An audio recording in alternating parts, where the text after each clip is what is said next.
Malaria के बारे में डिस्कस करने वाले हैं। तो मलेरिया में हम क्या क्या पॉइंट्स कवर करने वाले हैं। तो पहला है कॉज, मलेरिया किसके वजह से हुआ है। उसके बाद हम उसके साइन एंड सिम्टम्स देखेंगे, मतलब मलेरिया पेशेंट में हमको क्या क्या दिखेगा।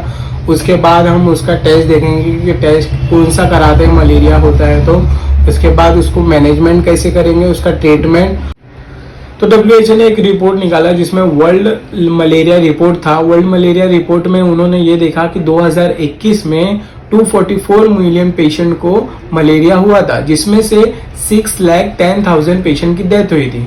और 2022 में उन्होंने देखा कि 249 मिलियन पेशेंट को मलेरिया, जिसमें से 6,08,000 पेशेंट की डेथ हुई। मगर सबसे नोटिस करने वाली बात यह है कि 78% जो डेथ हुई पेशेंट की वो थे चिल्ड्रंस। तो बच्चे लोग को मलेरिया बहुत ज़्यादा सीवियर हो जाता है और उनकी डेथ भी हो जाती है। तो आपको पता है कि सिकल सेल एनीमिया एक अनीमिया का टाइप है। तो जो सिकल सेल एनीमिया पेशेंट होते हैं उनको मलेरिया नहीं होता है। मलेरिया एक फीमेल एनोफिलस मॉस्किटो की वजह से होता है जो स्किन पे बाइट करती है। उसके 10-15 दिन के बाद पेशेंट के अंदर सिम्टम्स दिखने लगेगा, मतलब उसकी जो तकलीफ है वो दिखने लगेगी। पहले जब फीमेल मॉस्किटो बाइट करती है तो उसके वजह से मलेरिया होगा। दूसरा है अगर ब्लड ट्रांसफ्यूजन, अगर ब्लड इन्फेक्टेड है मलेरिया से और वो ब्लड ट्रांसफ्यूजन अगर पेशेंट को दिए तो उसके वजह से होगा। तीसरा, अगर मुझे मलेरिया है और मेरे को निडल प्रिक हुआ और वो निडल दूसरे पेशेंट को लगा तो उसको मलेरिया होने का चांसेस है। हम सिम्टम्स देखेंगे कि पेशेंट में हमें क्या क्या दिखने वाला है मलेरिया के। तो उसको पहला है कि शिवरिंग आएगी, उसको शिवरिंग होगा, उसको ठंडी लगेगी बहुत, फीवर भी उसका हाई रहेगा।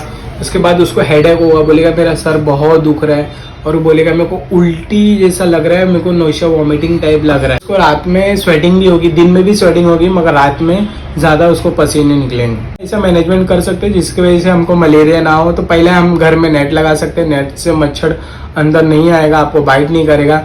दूसरा है कि आपको स्किन पे ओडोमोस लगाना है। उसके वजह से वो लोशन की वजह से क्या होता है कि मलेरिया आपको बाइट नहीं कर पाती है। फिर उसके बाद हमको जो वाटर हम रखते हैं घर में उसको ओपन नहीं रखना है, क्योंकि ओपन वाटर पे वो मॉस्किटो बैठेगा और उसके वजह से उनका डेवलपमेंट होता है और वो हमको बाइट करेगा। तो इसीलिए हमको ओपन वाटर नहीं। नॉर्मली इसका ट्रीटमेंट यही है कि डॉक्टर आपको एंटी मलेरिया और एंटीबायोटिक ट्रीटमेंट चालू करेंगे, कुछ दिन के बाद ठीक हो जाओगे।